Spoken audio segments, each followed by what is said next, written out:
আসসালামু আলাইকুম everyone, welcome back to Ishan's mom happiness channel. শীতের দুপুরে গরম ধোয়া ওঠা ভাতের সাথে এই রকম ফুলকপি দিয়ে রুই মাছের ঝোল হলে কেমন হয়? রেসিপিতে চলে যাই।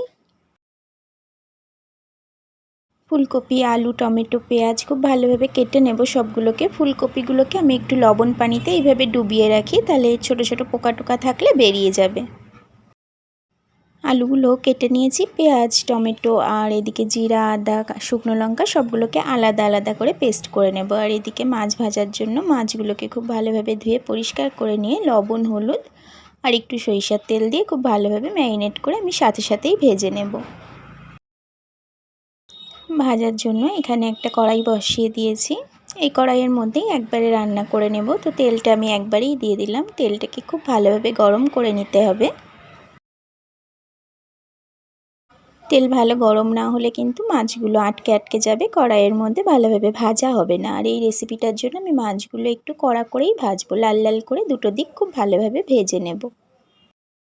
এই তো দুটো দিক উল্টে পাল্টে খুব ভালোভাবে ভেজে নিচ্ছি। একদম লাল লাল করে ভাজবো মাছগুলোকে।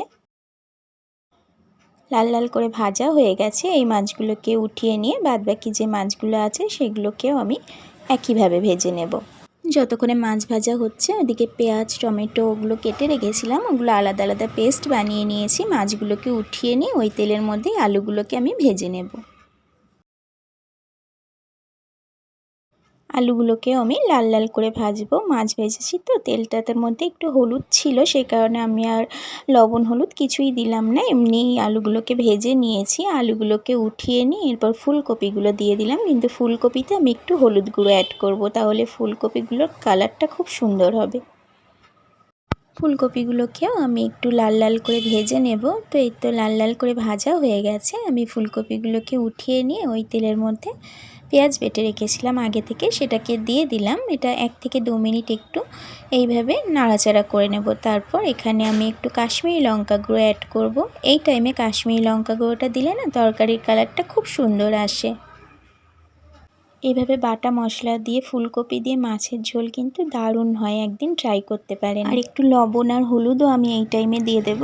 সম্পূর্ণ রান্নার জন্য যে পরিমাণে লবণ হলুদ লাগবে আমি একবারে দিয়ে দিলাম। তো লবণটা স্কিপ হয়ে গেছে, ক্যামেরা করা হয়নি। এখানে আমি লবণ আর হলুদটা একসাথেই দিয়ে দিয়েছিলাম। তারপর জিরা, আদা আর শুকনো লঙ্কা একসাথে পেস্ট বানিয়ে রেখেছিলাম, সেটাকে দিয়ে আমি 2 মিনিট খুব ভালোভাবে কষিয়ে নেব।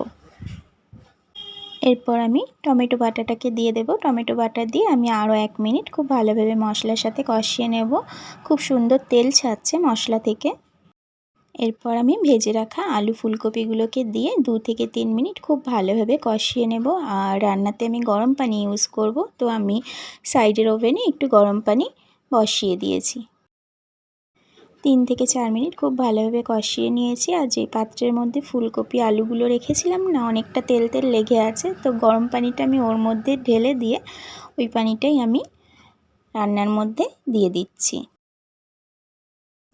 তো শীতে এখন শিম, ফুলকপি এগুলো এখন চলতে থাকবে, তো কোনো দিন ঝোল, কোনো দিন মাখা মাখা বেশ ভালো লাগবে। তো আজ আমি একটু মাছের ঝোলই করব ফুলকপি দিয়ে, সে কারণে পানির পরিমাণটা একটু বেশি দিলাম। এখানে 2 কাপ পানি দিয়েছি আমি। এরপর ভেজে রাখা মাছগুলোকে দিয়ে 10 মিনিট আমি মিডিয়াম টু হাই ফ্লেমে খুব ভালোভাবে কুক করে নেব। ঢাকা দিয়ে রান্নাটা করব আমি। ঢাকা দিয়ে দিলাম। 10 মিনিট পর আমি ঢাকাটা ওপেন করছি। এরপর আমি কিছুটা কাঁচা লঙ্কা দিয়ে দেবো এখানে।